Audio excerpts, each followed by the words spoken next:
John, how's the sound? Good?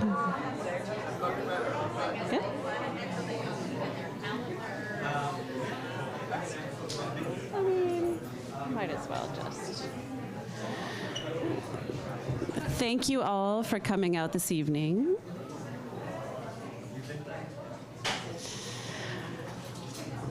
You all look great. I'm Rebecca West, the publisher of the Montreal Review of Books and the director at the Association of English Language Publishers of Quebec. Welcome. So nice to see all of you here. Thank you to everyone at the Cardinal for hosting us in this beautiful space. And to Jeff for his beautiful piano playing on a kind of out of tune piano.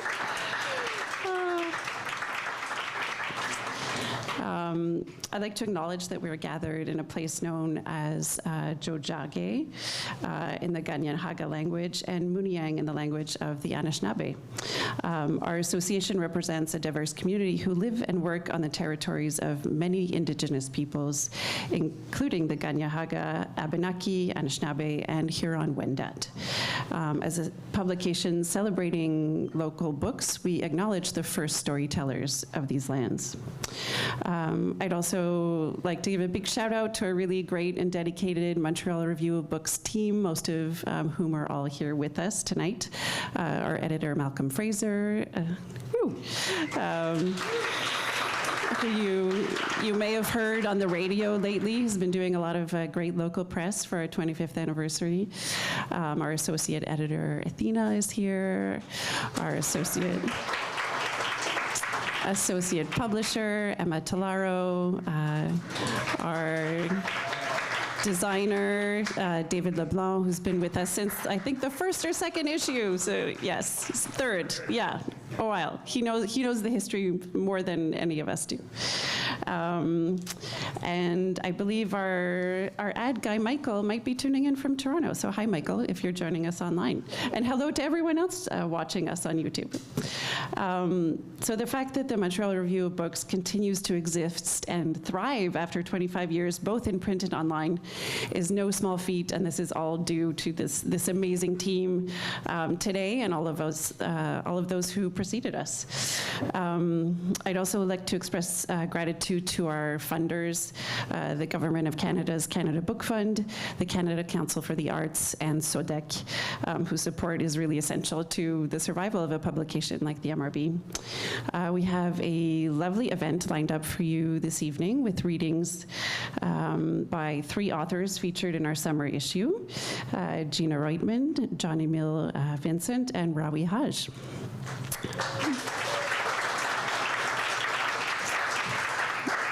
And our friend Andreas from Paragraph Books is here with us, so if you haven't already picked up a book, please do so after the talks. The authors will be around for signings after the readings.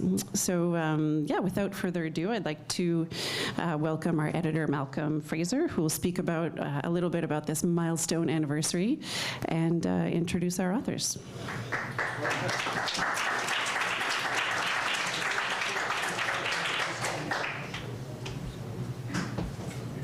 Thank you, Rebecca, and thank you all so much for being here. It's so nice. It's so nice to be here in this great space with all of you. I have on my person the very first issue of the Montreal Review of Books from back in 1997.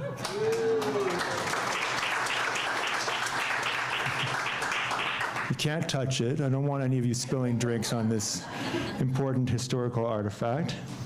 Yeah, I mean, as Rebecca said, I've been doing some press lately, and people asking me about, you know, the 25 years and the old days, and I have to admit that I'm a newcomer relatively to the MRB.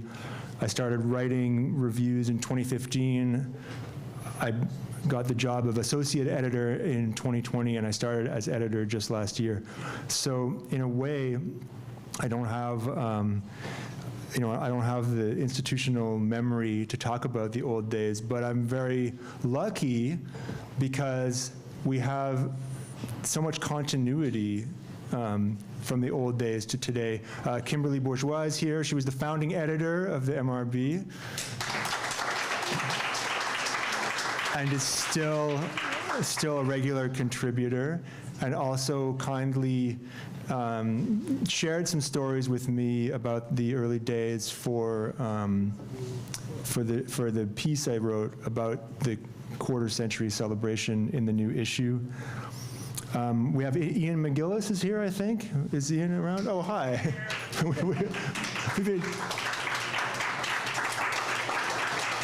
Ian was co-editor of the MRB for about 10 years also, and is also still a regular contributor, writing about graphic novels mostly these days. And of course we have David, graphic designer since issue number 3 in 1998, and to this day.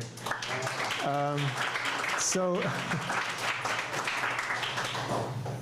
thanks to all these folks, along with people like Mélanie Grandin. I don't know if Mel is here. She was the editor for the next decade, sort of 2010 to 2020 era.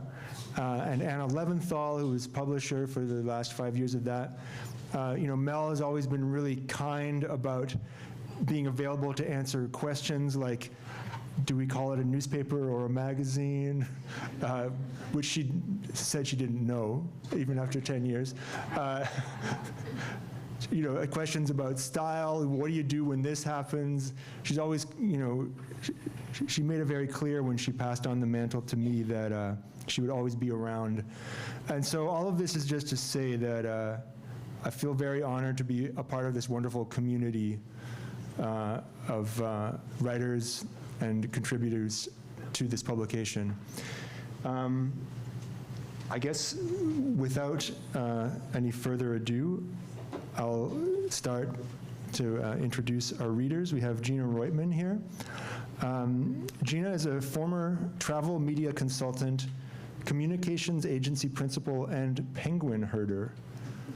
I might have a question about that for you in the Q&A, just saying. She's the author of Tell Me a Story, Tell Me the Truth, which are 9 linked short stories, and she's also the co-author of a biography about a globetrotting Montreal businessman, midway to China and beyond.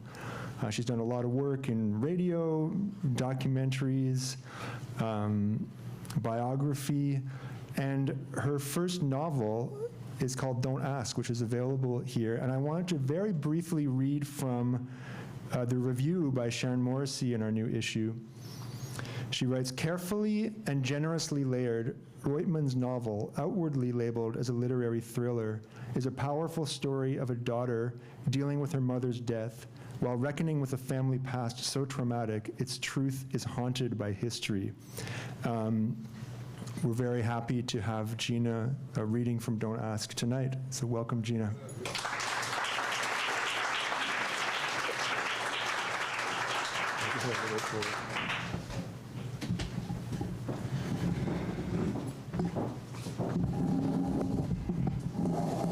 Thank you, Malcolm, and thank you, everyone, for coming.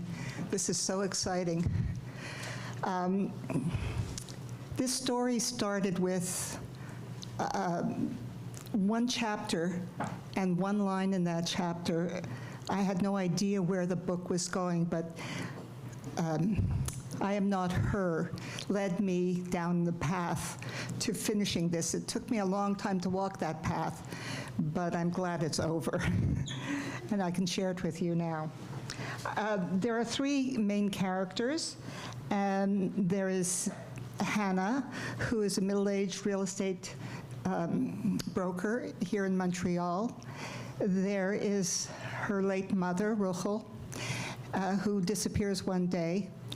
And there is a man that she meets through business in arranging for the sale of a piece of land to a German. And this man, being German, is a problem for her. So first I will read about Hannah. Hannah waited 24 hours before calling the police, knowing Ruchel would have been mortified. Oh my God, the police! To bring yourself to the notice of the authorities was something to be avoided at all costs. It was one of Ruchel's many unspoken rules. If she was in the car with Hannah and a siren wailed, no matter how far away, no matter what kind of a siren it was, ambulance, fire truck, or police, Hannah had to immediately pull over to the side of the road and stop the car. And no one was allowed to move until the sound had died away. You never know, was all the explanation Hannah ever got. And for Ruchel, that was saying a lot. I am not her. On the day Ruchel disappeared in the gloom of the beige hallway, on the edge of the wrought iron seat next to a phone that rarely rang, Hannah sat folding and unfolding the note as if by some magic its meaning would be revealed. The way that Hannah and Ruchel communicated were through notes. Ruchel was not your typical mother. It did not show affection, but she did pass on her wisdom through notes that she left for her daughter. What did Ruchel mean by her? Was it a mistake? Didn't Ruchel mean I'm not here? Not that that made any more sense. And if she could decipher it, what could it tell her except what was obvious? Ruchel had left home without her purse, no wallet, so no means of identification, and with no known destination in mind. Deep in Hannah's belly, a larva of worry was growing. Hannah Hannah slid into the sweltering car almost instantly. Sweat filmed her face and trickled down the curve of her clenched jaw. She stared out of the windshield at the front door of the duplex, as if half expecting that by some miracle her mother would suddenly appear. For almost all of her 45 years, Hannah could predict Ruchel's every move, although never her motives, never the why. Now this. Nothing had prepared her for this, not even the shocking exchange she and Ruchel had had the night before. Like an anxious child, Hannah brought her thumb to her mouth and started chewing on the cuticle. "You're eating yourself up alive," Marilyn would say, a classic case of self-cannibalization. Marilyn had a theory for and an opinion on everything. For a moment, phone in hand, Hannah thought about calling her best friend, but hesitated. To call would be to admit that something serious had happened. There was no proof of that, not yet. A thin line of blood trickled from Hannah's thumb. Cause and effect. The sharp pain came as welcome relief. Now I'm going to read a little bit about Ruchel. And this is her story that she leaves for her daughter to find. If you are reading this, Hannele, I have gone to the other world, to where my beloved Papa had been waiting so long to greet me. Perhaps I can finally rest now. I have failed you in so many ways, I know, yet I cannot abandon you forever and take my story with me. It is your story, too. I was an only child, like you, Hannah, but not spoiled as you were by your father. My Papa doted on me, but he set strict rules that I lived by, and though he did not often say so, he loved me very much. It was a secret we shared. Sometimes he would whisper in my ear, "Du bist der Eugen mein Kopf," the apple of my eye. How that thrilled me. And when we talked, he would crouch down and make himself small so we could be closer as equals, conspirators. His breath smelled of tobacco and something else, something sweet. When we were eye to eye, he would run his hand over the tangle of my curls, as if he could smooth my hair down by some magic, and at the same time, tame the wild thoughts racing around inside my head. Somehow he understood I would tame my thoughts to please him if I could. Papa was very different when he was with Mama. Near her, he somehow swelled and became taller, straighter. He treated her as if she was a fair damsel, gallantly taking her hand whenever she rose from her seat. He would slip his arm around her small waist, helping her to navigate past obstacles with authority, like a captain steering his ship through the difficult straits of our sitting room. When she spoke, he wrapped her in his gaze as if no one else existed, as if protecting her fragile nature from a harsh world. And when she played her violin, he would sit in utter rapture, as if she became one with her instrument. When she was finished, he would take her hands and kiss them, whispering, "Such beauty from such fragile fingers." Fragile was not how I would ever describe my mother. To me, Mama had a core of steel. Papa looked at me when he spoke, but Mama hardly acknowledged my existence, especially when Papa was not in the room. And when we were all together, all I ever received from her were little drops of poison coated in sugar and wrapped like pretty sweets. "Oh, look at that, Herr Shimon. What can we do with our little wilde Chaya? How did such a wild animal come to live among civilized people like us?" Here she would wink at me and then look at my father with a little smile that slipped into me like a knife. And now I'll introduce you to Max. This is after Max and Hannah have had an interesting dinner at the Ritz-Carlton. And she recognizes that there's an attraction, but she's trying to keep things businesslike. And they don't succeed too well. The next morning, Max was unable to shake the feeling that he had inadvertently stepped into quicksand. How did that happen? The business he had come to conduct was not being conducted in the manner he had anticipated. Something about Hannah Barron had managed to distract him. There was no doubt she was an attractive woman, but he had known and been intimate with many such women. Nadia had been stunning, but that did not a marriage make. Alexander would be 15 now, probably still unaware that he had a biological father who had been eliminated from his life soon after he was born, cut like the excess fat Nadia would trim from her steak. And Nicole, well, she came close to perfection, but sadly, he did not rise to her standards. She found him what was the word she used? Oh yes, repressed. The French are so emotional, especially about love and how it must be expressed. It would never have worked. And since her, none had succeeded in accomplishing what Hannah Barron had in less than a day, without any artifice he could detect. He had let his guard down, but it would not happen again. It was merely a question of maintaining a proper distance, because without it, any project becomes an uphill struggle. What disturbed him most was not how he had inadvertently opened the door to territory he should have known was verboten. He had meant the evening to be pleasant, light, filled with social chit-chat. All it took to complicate matters was a simple assumption on his part. "So, you were born here?" was all he had said, and suddenly he fell into that black hole in history called the Holocaust. A small, nagging voice raised the old familiar question: why can't we live in the present? Why not was truly a mystery to him, although he considered himself an astute fellow and a keen observer of human nature. But he should have been prepared for this off-limits territory. It was for most people, but most especially for a German. Thank you.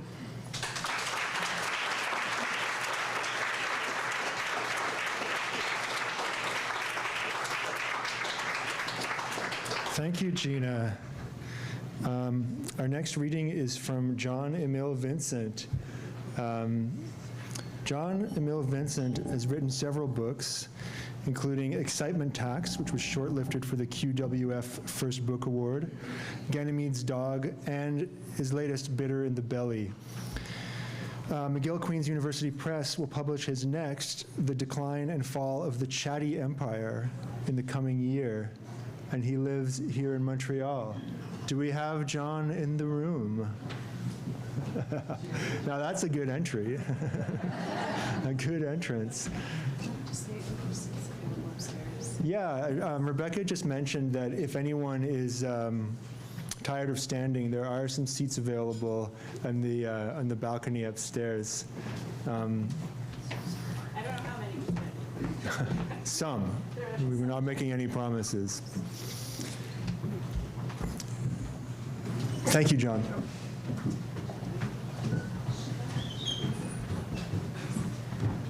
Hello.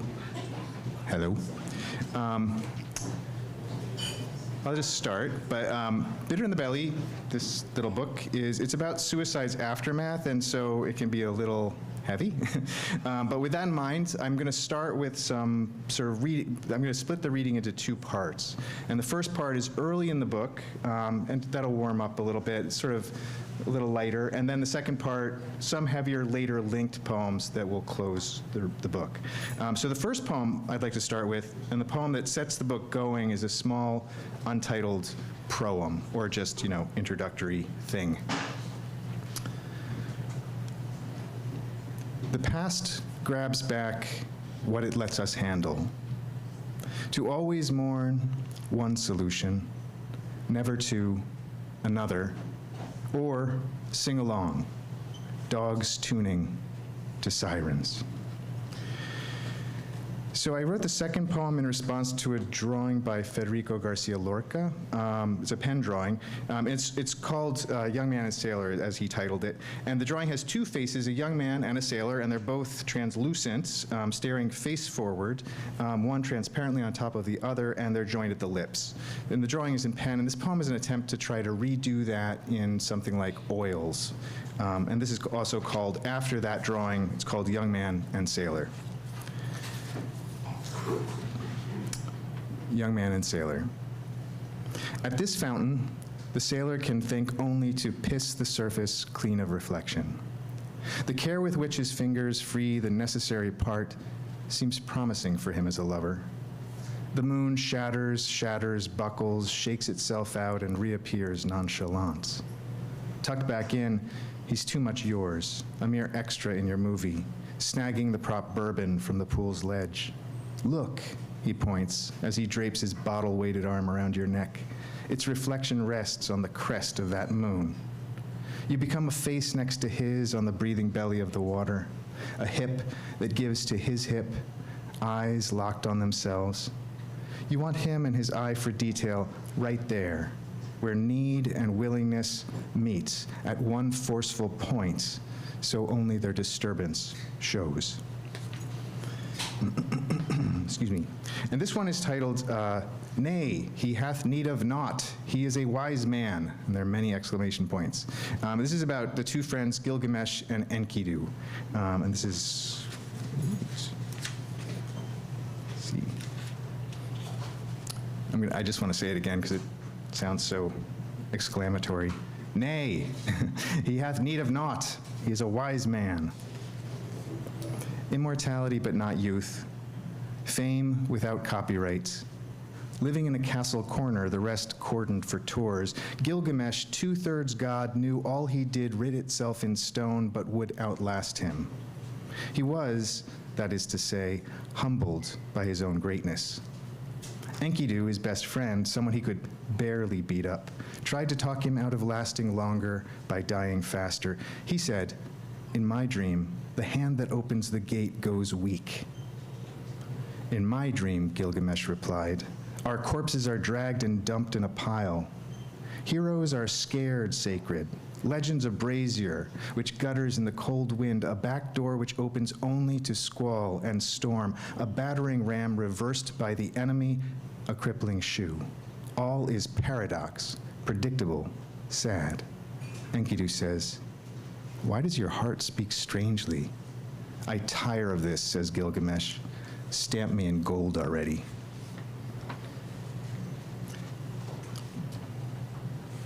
This is called the Island of Misfit Toys, which you might recall from certain Christmas programs. The Island of Misfit Toys. Huddled, if only there were opposition proper. They could take it. There's nothing they couldn't accept. They should be strong like a march, but there's the baton league and the flags to wait through before the message. And there's TV, and what's on, and feeling not very good and just not social. Gratitude for a lasagna sent 2 months ago, strong loyalty, the kind that's a warning. Oh, may the peace of empty benches overtake you misdesigned souls. You are not meant to be born, and meant not to act on it. This is now the second part, and a good portion of the book meditates on the suicide of my friend Brian Selsky. And this poem here begins the series. It's strange because it was written on the day of his death before I knew that that was that particular day. So it's sort of the beginning of the series and also the beginning of that period of my life, in a way. It's called Tent. Cortazar once wrote that happiness makes bad literature. But I wonder, as I watch you surrounded by friends, flanked by the dogs, telling a story about a woman visiting Tibet, who, finding it hard to sleep, feeling like it was time to wake, though still dark, put her hand on the tent's canvas and found it heavy and wet. Her heat had called to 1,000 leeches, like happiness to fate, always the unsent delivered signal. How alive, how attractive.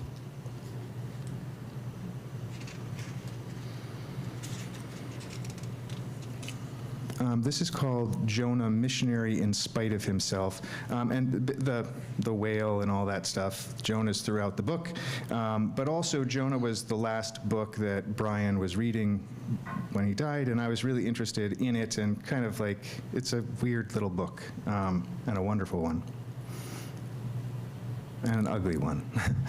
Jonah, Missionary in Spite of Himself. We ask ourselves if it had to happen, if it would have, despite us, and conclude that yes, it is convenient to think that. We sniff through your things, we cook your foods, we set your table. Out of politeness, we've invited people you hated. The friends, look, the truth. They're as little good to each other as they were to you.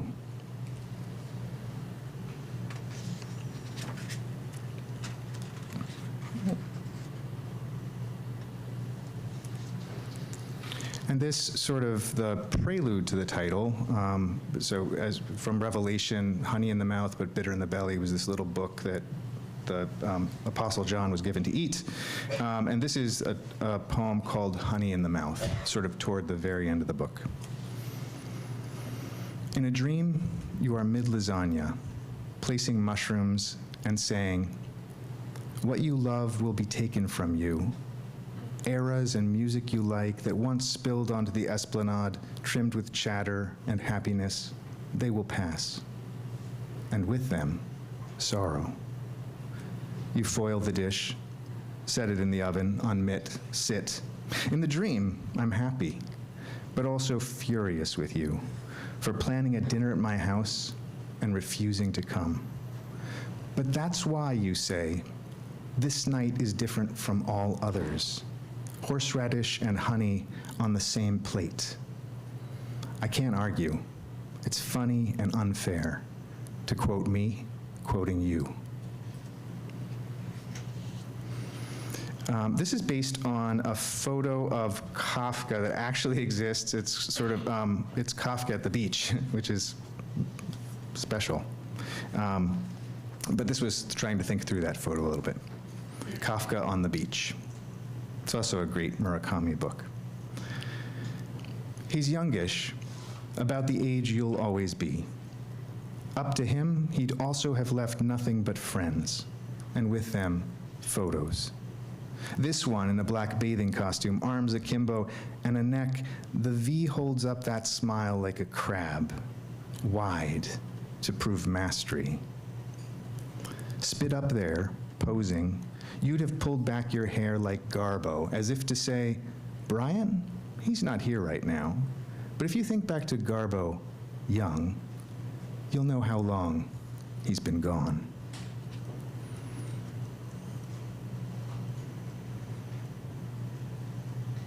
Oops. This is the penultimate poem. I'm going to read a little poem called First Snow, sort of inappropriate for today, but heck. First snow. The lives that run streets return to plumb. I recall the cloud cover that eased you from your features, the sun that fetched you, all this weight and bright, the evergreens with their weird enthusiasm, the willows whips. In the wind, whips. And down the hill, that bare stand of elms, the veins of a heart to which it itself has lost its way. And this is the sort of outro of the book, very brief little piece. Sleepy after the sun, the house is full of light spilt from our eyes, until our eyes are empty and we see. Thank you.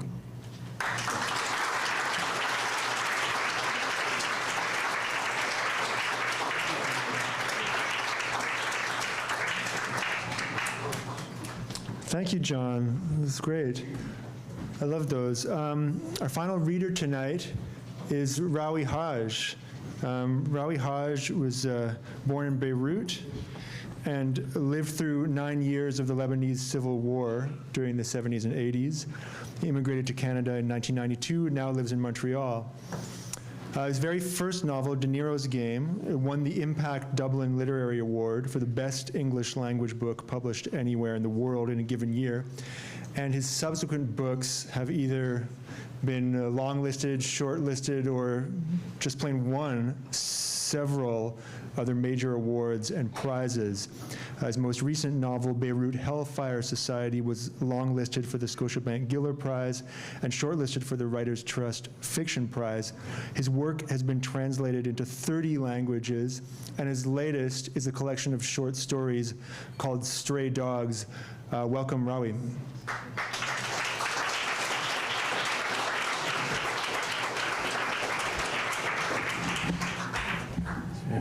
Yeah, thank you.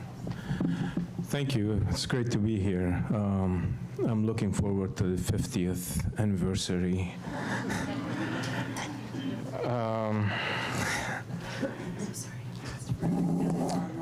Yeah. I chose the shortest short story to fit the designated time. Takes place in Beirut, surprise. When I was 16, I convinced my cousin to chase falling bombs in the street of Beirut with me. The objective was to get a photograph of a bomb before it reaches the ground or landed on a building, on a car, on a street, before it causes death and mayhem. The camera was his, but we shared its use. The car we drove in pursuit of falling bomb was my father's. Our attempts to capture these images never produced anything. We sent the film off for development, but all we got back were photographs of blue skies, clouds, roads, and the top of buildings. The decisive moment, to use Henri Cartier-Bresson's famous expression, was not determined by our visual anticipation of what would come into the frame of the camera. Our moment was decided by the sound of the bomb's whistle. My cousin and I stood on highways or in alleys between buildings, aiming our lenses towards the trajectory of whistles. Eventually, I left Beirut, and 20 years later, on a visit to the Mediterranean city, I reminded my cousin of our madness years ago, running after falling bombs. He nodded and said, "It's a miracle that we're still alive." "Miracles," I said, "do not exist." "They do," he said, "and the proof is that we are here and alive, in spite of people's stupidity and the terror we endured." You believed in miracles back then," he reminded me. I'd spent all my savings on that last trip to Lebanon, and I had no job to fall back on. Upon my return to Montreal, I stayed in bed for weeks, unable to move. I began to contemplate suicide. Then one day, suddenly, I decided to get up. I walked from my Côte des Neiges apartments to a government clinic. The social worker, Mark, who interviewed me there, happens to be an acquaintance from my university days at Concordia. We had both completed degrees in fine arts and, like the majority of the people with such qualifications, found it hard to get a job afterwards. Mark went back to college and finished a degree in social work, while I drifted for a while, holding many small, inconsequential jobs. In class, Mark had always seemed arrogant with an air of superiority. He was well-read and eloquent, but had no talent as an artist. His critique of people's artwork and work was very perceptive and analytical, but he was always dismissive. Now, in the clinic, Mark asked me what method of suicide I was considering. A bullet, I said. A bullet from a gun, he asked. Yes, I replied. You would be the person to be pulling the trigger? Yes. Can you imagine where you would be standing? On the balcony. And you would be looking in which direction, he asked. At the sky, I guess. And what part of your body would you aim it at? The interrogation lasted for a while, seemingly to assess the seriousness of my intention. Then Mark asked me what I had been doing before I had thought of ending my life. I'd just come back from a visit to Beirut, I replied. You could well be suffering post-traumatic stress, he said, then quickly added, but that has to be determined by a psychologist. I'm here to gauge what channels and options are open to you.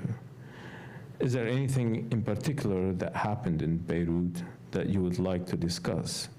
Nothing in particular, I said. I met with the family. Anything that stick in your memory from those meetings? He said. I had a few dinners with family members and old friends. I visited a cousin who was a childhood friend. What did you talk about?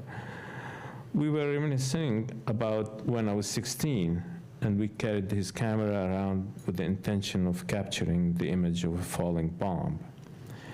And did you capture it, Mark asked. No, we never did. And why do you think you wanted to capture the image of a bomb in a photograph? Death, I said, and I laughed at the vagueness of my answer. It's not a laughing matter, Mark said, unsmiling. Anyhow, photography is always about death, he added. Barth, camera lucida, I said, and we both smiled, having read the same books in university. You were not afraid, he asked me. No, I said. Did you think of it as an act of suicide back then? No, I said. I wouldn't have brought my cousin with me, I guess, if that was my intention. So suicide is a private matter to you? Yes, I said. I think it should be. Otherwise, it's a murder or an intention to harm. And what would you have done with a photograph if it happened to capture a bomb falling from the sky? I would have been a trophy, I said. Undeniably a rare image. Your interest in image making started in your youth, then, Mark asked. Yes, but the camera itself was your cousin's. Yes, but we shared it, and the car we drove on our mission was my father's. Mark paused and looked intently at me, then he asked, listen, this is our option. I have to assign you to a specialist to further assess your situation. And then I asked, the psychologist will determine what to do next. And what would that be? Hypothetically, I said, anything from a medical treatment to hospitalization. But I have never actually owned a gun, or a bullet for that matter. Firing is entirely hypothetical, I said. The process is out of our hand now, he said, and stretched back in his revolving chair. What did you expect from your visit here? To talk things over, I said, not to be potentially incarcerated. Well, I'm curious, Mark continued. What's your cousin's situation now? He stayed in Beirut. In fact, he never left home. And what has he been doing with his life for the past 20 years since chasing the bombs? Nothing. He continuously whistles. It's irritating.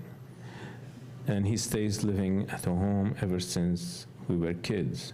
Never got a job. He borrowed money, and he lives at his parents' house with his sister, who provides for him from her secretarial job.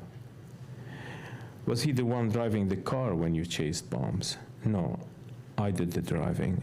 Was he the one who took the photographs? No, I did. There was a pause, and Mark and I look into each other's eyes. He didn't come with you from his own free will, did he? Mark asked. You dragged him along. You forced him.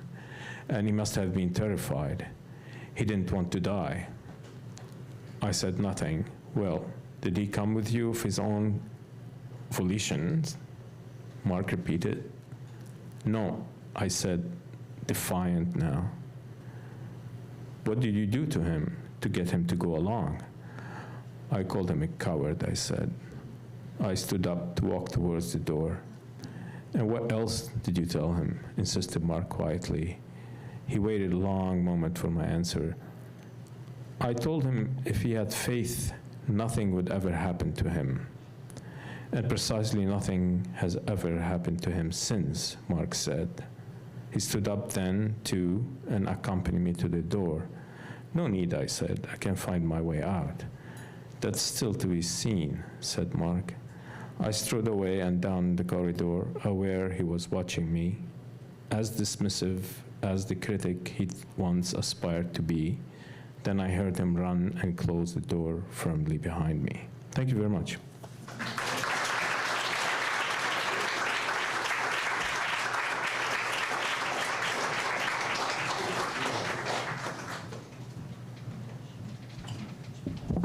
Thank you, Rawi.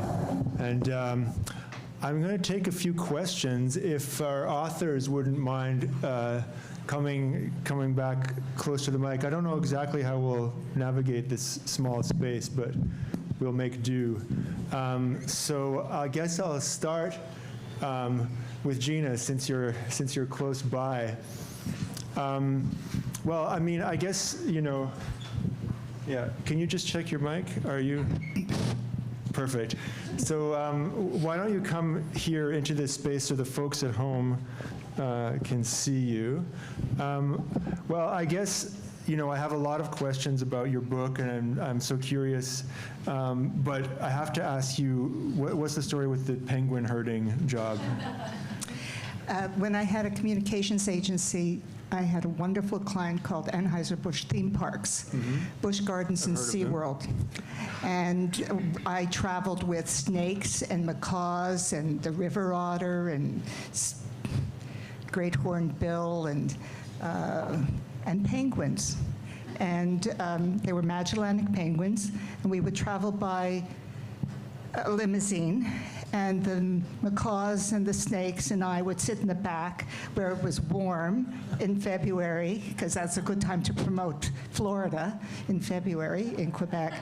And the penguins would sit up front with the air conditioning and the driver who was bundled up. And no matter, you know, the snakes were amazing, the macaws spoke, the penguins did nothing. They walked. But because their knees are inside their bodies, everybody loves them. And because I had this color hair, they thought I was Mummy, and they would follow me. So that's how I herded penguins. That's great. I'm so glad I asked. Me too.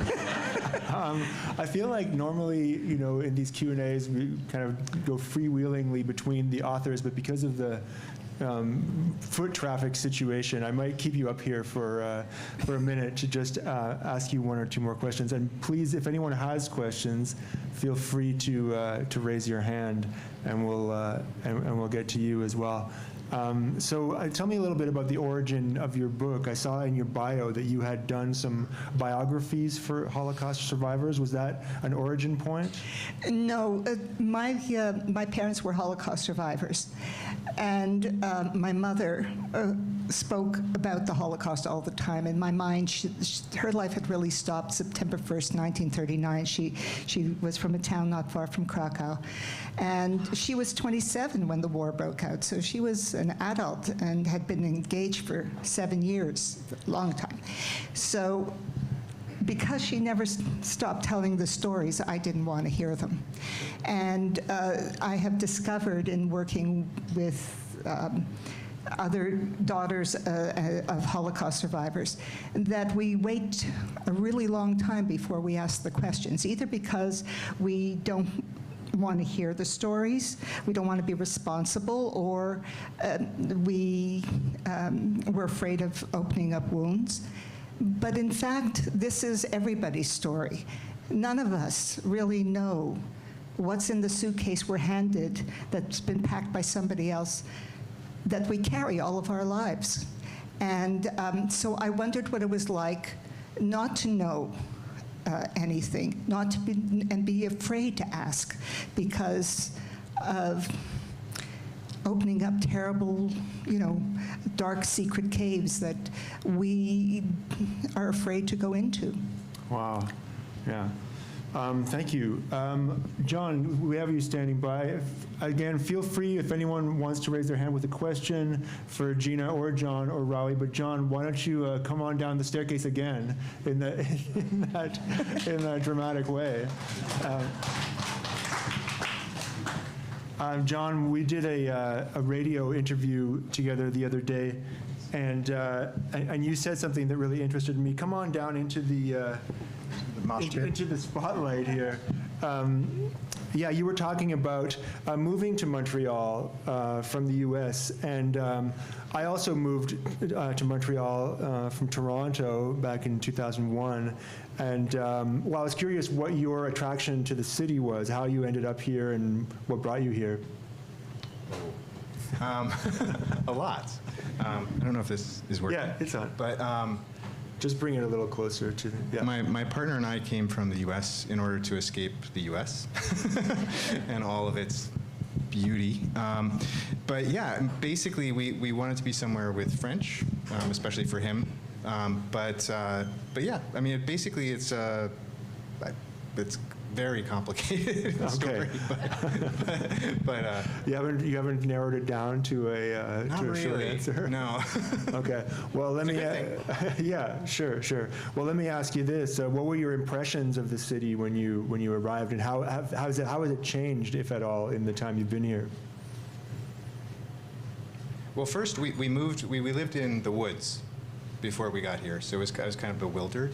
Okay. And we were both a little bewildered. But also, I moved for a year before he moved up, so I was just kind of getting used to the city.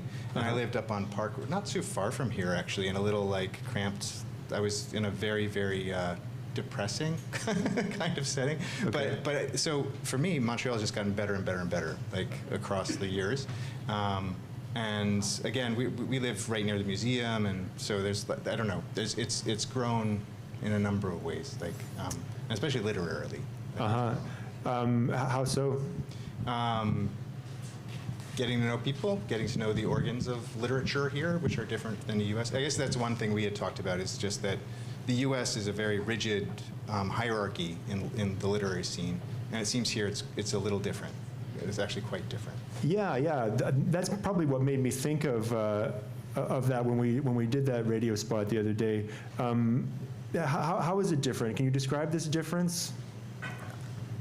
That's a hard one, but yeah. I'm always at the tough questions with you. Well, one thing is that books here are more common, and also are more, especially with the emerging artists publishing more, it's exciting. And that's partly because of the fashion of emerging writers, but it's also because of the sort of democracy or kind of evenness of Canadian letters, I think. So I've just found it really exciting to see lots of people making lots of art, and and also participating in publishing, because I've been involved in journals and editing journals and stuff like that.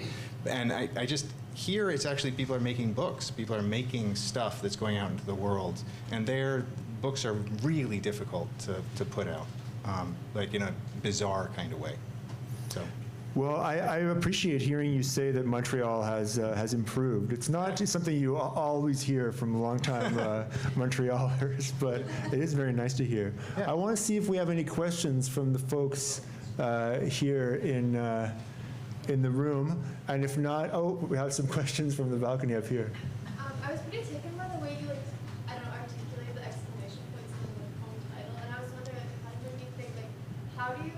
find any differences in the way you interact with your work when speaking it versus in writing? Because I know you don't normally say all the exclamation points, but I'm like, you did articulate. That's what I was wondering.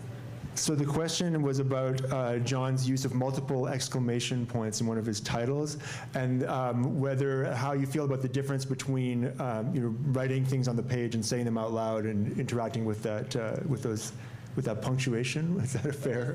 Like how you differences in how you feel like writing. I guess the writing process and then like the speaking and what performing. Yeah, the difference between the writing and the speaking or performing part. I'm just repeating the questions for the folks watching at home who might not hear. Yeah. Yeah, no, actually, I was just thinking about that the other day when I was working with something with all caps. And I was thinking, oh, this looks like shouting. And then I was like working with drop caps. And I was like, oh, this looks like shouting in church. So it was like a sense of like just what you can do with punctuation and what you can do with typography that I really do love. Although I'm kind of shy about it because it so quickly explodes into nonsense. So it's like trying to keep it tight, and that's what I actually use titles for that a lot, to experiment with those things. But yeah, I'm really interested in how the voice comes off, or trying to get the voice off the page. And actually, I find titles are a really good place, and the ends of poems are a really good place to do that. I've found those really helpful spots for me. But yeah. Thank you. I will ask Rawi to come down the staircase again if you don't mind. And in the meantime, if there are any further questions for any of our authors that anyone wants to put out, otherwise I will ask when Rawi comes down. It does make for for an interesting interaction coming up and down the stairs all the time. So in the MRB feature interview that Felix Chow-Broadley did with you in our new issue, you talk a lot about the thread of photography through your stories, and I was curious, did you set out to write about photography, or did you just find that it kept coming up as a theme? It's kind of vengeance, actually. I failed in photography. I'm one of those people who, fell between two periods: technological change and a whole change in academia. Postmodernism, which put a lot of modernist photographer on the side, and.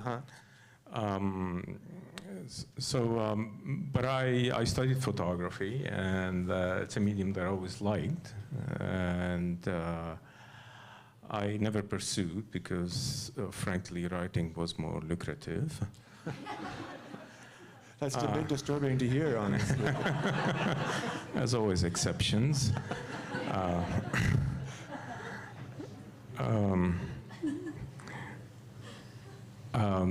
I'm not going to play the Canadian false humility. Yes, I'm successful.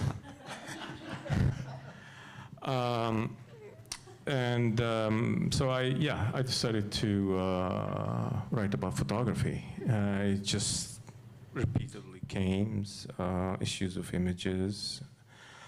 Such a vast medium, such a rich history that you can always draw on that particular history.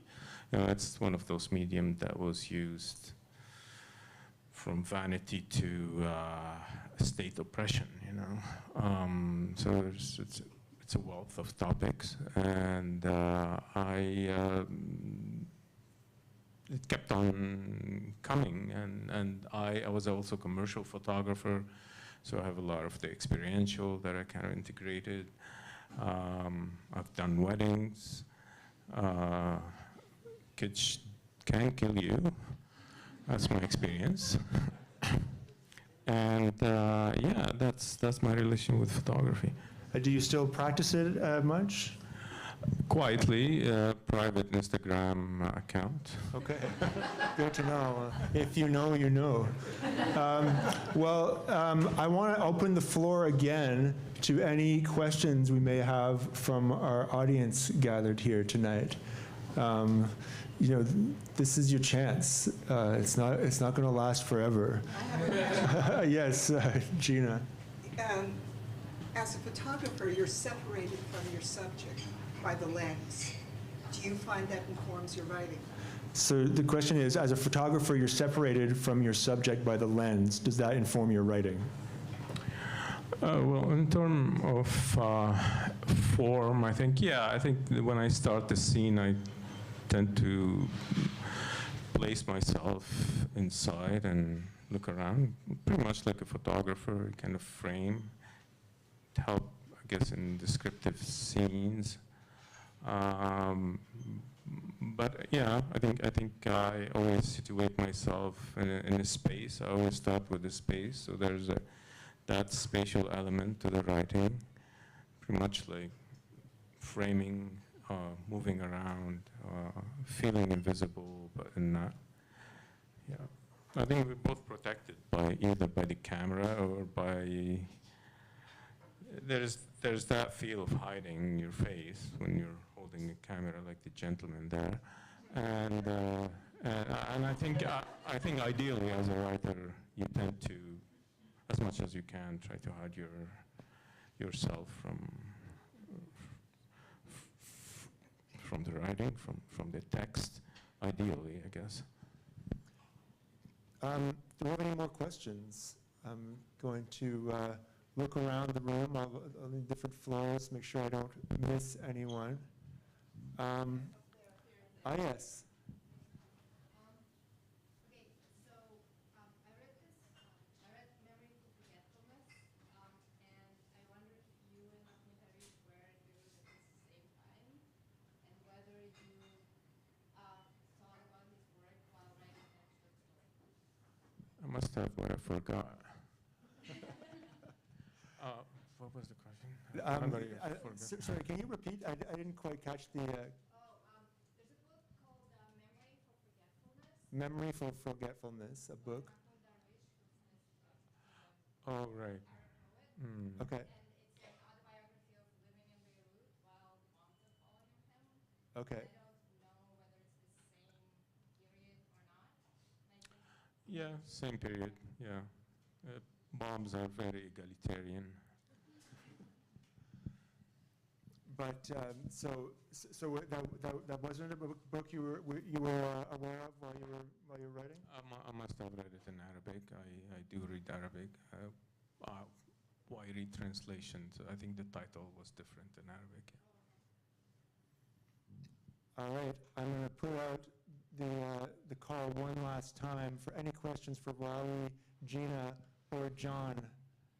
Well, thank you so much for joining us. I really, really appreciate it. So obviously, grab a issue of the MRB on your way out. Pick up a book.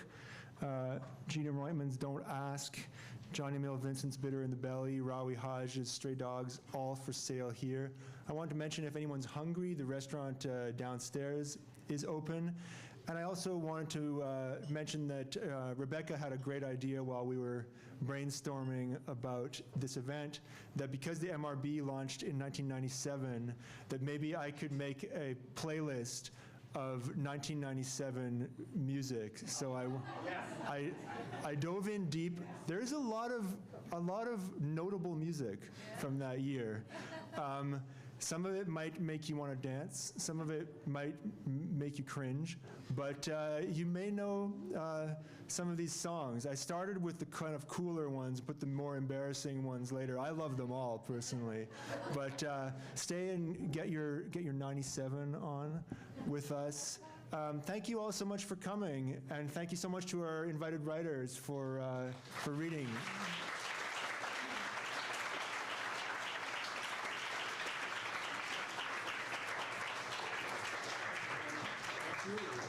Congratulations.